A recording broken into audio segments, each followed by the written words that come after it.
No human being is worth more than any other, and that also applies to Israelis. It's absurd that this even has to be said. She's a troublemaker. She has an anger management problem. I think she should see a doctor. She needs anger. If you ever watch her, she's a young person. She's so angry. She's so crazy. ¿Qué ha hecho una joven de 22 años para que el dictador de Estados Unidos en persona se preocupe tanto y la ataque desesperadamente? Pues convertirse en faro de la humanidad, en la voz y el cuerpo en la lucha contra el holocausto del siglo XXI y de un sistema depredador e injusto que precisamente Trump representa. Greta Thunberg puso su vida en peligro una vez más para intentar abrir un corredor humanitario hacia Gaza. Los genocidas la golpearon, la arrastraron del pelo y la intentaron humillar de 1000 modos distintos. Pero a Greta no se la puede humillar, porque lleva la dignidad del mundo dentro y la voz de todos los que no nos conformamos con un sistema injusto y genocida. Tan solo 3 horas después de ser liberada, Greta compartió este vídeo donde deja claro que lo importante es seguir luchando por Palestina y por el mundo. Podría haberse dado un merecido baño de masas, pero no, ella puso el foco una vez más donde hay que ponerlo. We are not the story. Thousands of Palestinians are currently being held in Israeli dungeons without a trial, hundreds of which are children. Millions are living trapped under an illegal siege in an apartheid state and occupation, who are being systematically starved and bombed to pieces. Basic societal infrastructure is being targeted and destroyed, and Palestinians are being systematically deprived of their very basic rights and means to survive, such as producing their own food, controlling their own territorial waters, and children being able to go to school.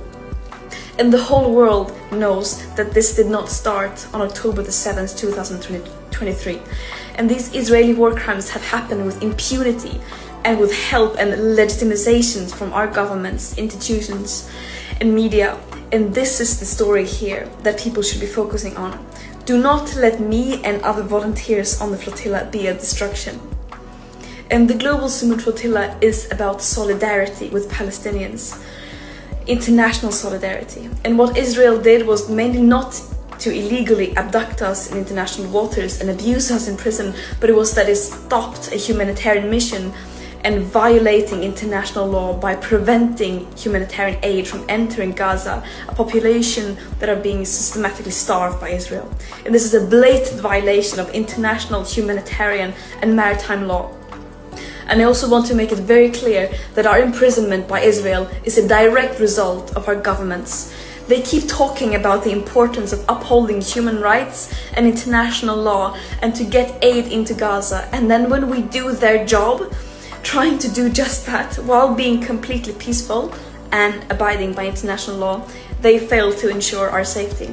And this mission should not have to exist. It is a last resort when all means fall short and when those in power fail to step up and do the bare minimum. No human being is worth more than any other, and that also applies to Israelis. It's absurd that this even has to be said. And I stand by what I have said and stood for since I became an activist at the age of 13. I will continue to fight for a free world, a world free of all forms of oppression and racism, where we put human and planetary well-being over short-term economic profit and geopolitical control for a few. And I urge everyone to join the global uprising for justice, freedom and equality, and to apply real pressure on our governments and institutions to fulfill their legal obligations to ensure human rights for everyone. We have truth, morale, international law, justice, love, history, and solidarity of the world, as well as basic fucking common sense on our side. The war criminals have hate, lies, and weapons. Justice will prevail. Free Palestine.